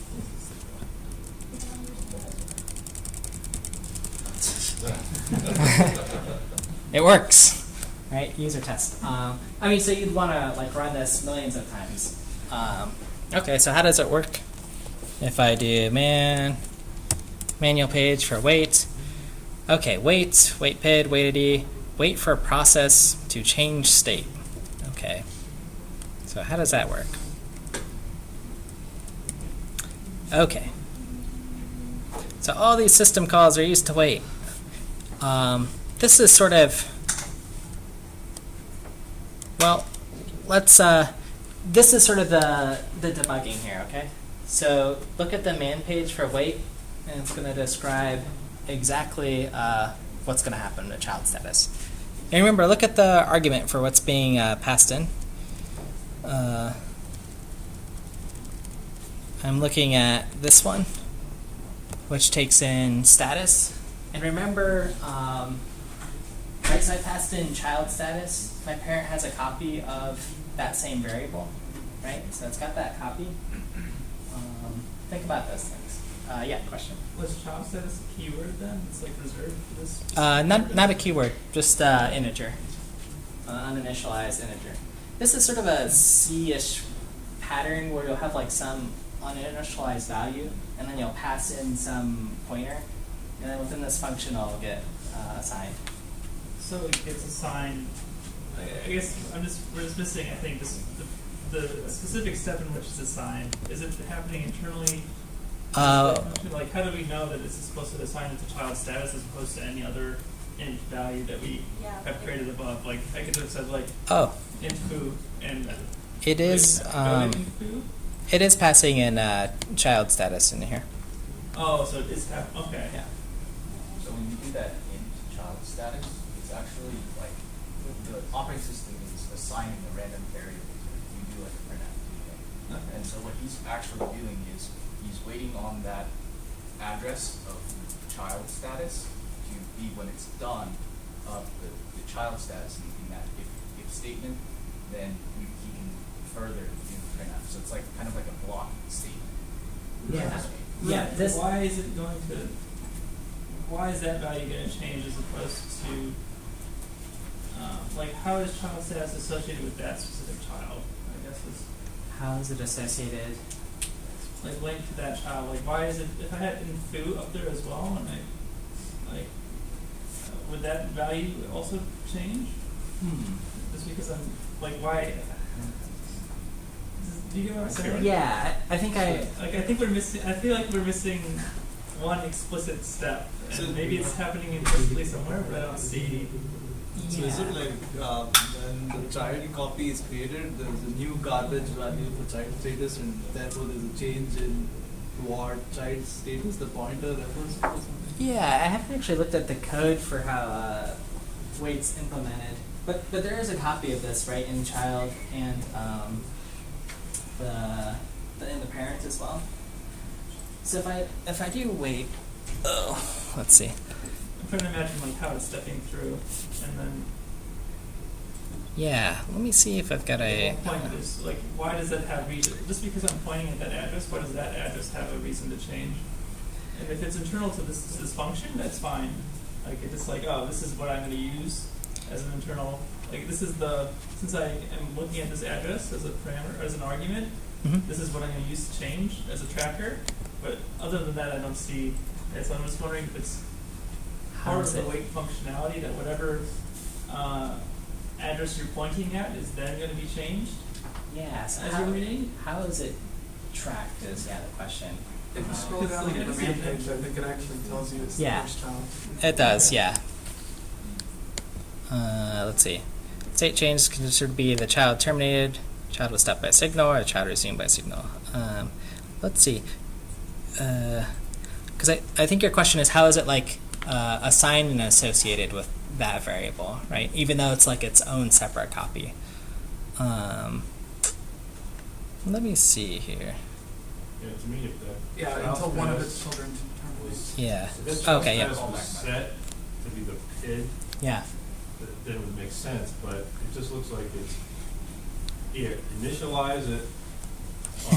Let's create an uninitialized integer in this function, and let me refer to it. Yeah. And that's somehow going to tell me that my child is finished. It just doesn't. I think I want to investigate to see if I can find the code so we can see what this is. But we do have some tools, right? So our parent knows who the children are, right? So who the child processes are. So I guess that's kind of a good question. How would we, and when it terminates, it's going to send some signal of success, right? So 0. And that's a status change. I think that somehow like frees up the memory inside of the child, like because you've killed the child. So essentially, after it's done allocating that memory or done the context switch, you freeze that memory from the child block. Yeah, because if I print out what the status is before and after, this should give me like 0, 1, 2 or something for like blocked, running, terminated, successfully or something. So let me sort of pause us on this. I'll investigate while you guys are doing the activity. I'm just gonna like read the man page really quick. So let me open up the activity,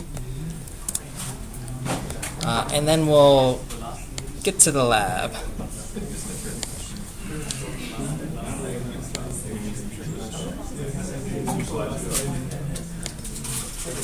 Blah blah blah.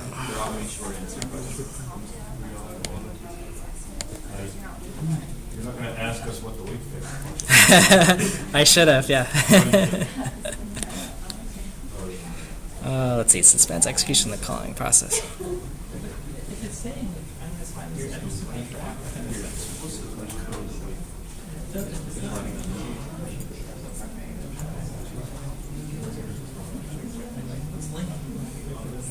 how do you know to change child status?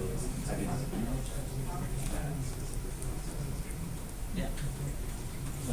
Fine.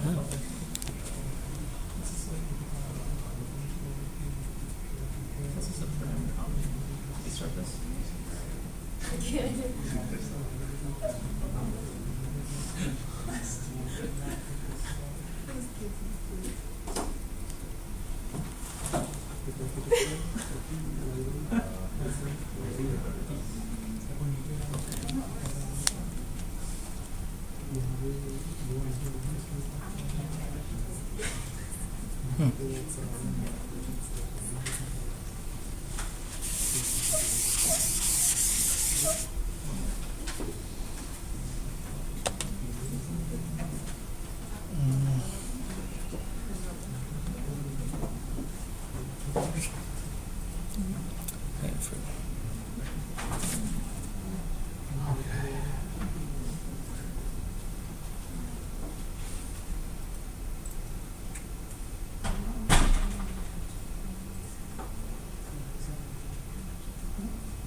Yeah.